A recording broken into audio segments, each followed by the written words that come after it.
diam sejenak, menyendiri, lalu bertanya kepada diri kita, sebetulnya apa sih yang benar-benar ingin saya wujudkan selama ini?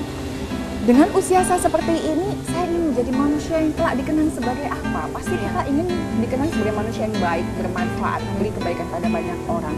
Maka dengan impian itulah maka kita sadar, kalau saya baik, dunia pasti mendukung. Gitu loh. Maka hal yang perlu kita lawan adalah diri kita mengatakan bahwa saya bisa kok menjadi manusia yang lebih baik.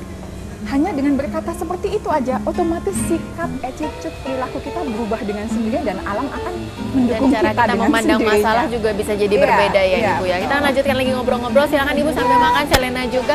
Kita akan lanjutkan lagi ngobrol-ngobrol di sini, tapi jangan kemana-mana, Motivator akan kembali sesaat lagi.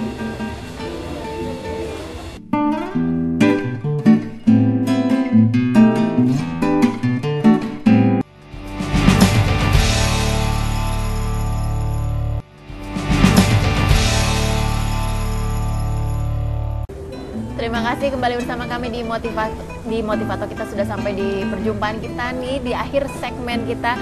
Bu Aini, kalau kita bicara mengenai tantangan, penghalang gitu ya, yang tadi Ibu katakan adalah kita sebetulnya musuh besarnya diri kita sendiri. Betul, tapi sekali. Solusi dari semua masalah juga sebetulnya diri kita sendiri. Betul, mungkin bisa diberikan tips-tips untuk pemirsa yang mungkin mengalami sekarang dalam masalah besar atau kecil, itu kan relatif untuk setiap orang berbeda gitu.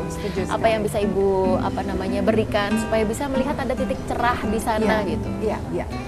Pertama itu niat dalam diri kita, bahwa satu, kita percaya bahwa setiap diri kita pasti bisa melakukan yang terbaik. Percaya. Yang kedua adalah niat, bahwa saya hidup harus menjadi manusia yang luar biasa dan mulia. Maka cukup dengan niat aja sebetulnya kita sudah mulai terbuka. Tetapi hidup hanya dengan niat tetap tidak bisa. Setelah niat harus ada action tadi, tindakan nyata, dimulai dari langkah yang paling sederhana, yang paling bisa kita lakukan saat itu, tetapi secara konsisten, terus-menerus. Nah, tiga hal itulah yang sebetulnya tanpa kita sadari mendorong diri kita menjadi seseorang yang kita impikan. Ditambah satu hal, rahasia yang sangat tokcer menurut saya, yang saya yakin sebetulnya kita lakukan selama ini adalah kepedulian, ya kan? Ketika kita peduli tidak hanya pada diri kita sendiri, pun seandainya ketika kita mengalami kesulitan, kita peduli kepada orang lain, maka tanpa kita sadari, orang lain yang mungkin belum kita bantu akan membantu diri kita. Dan itu adalah kekuatan dari sebuah kepedulian. Untuk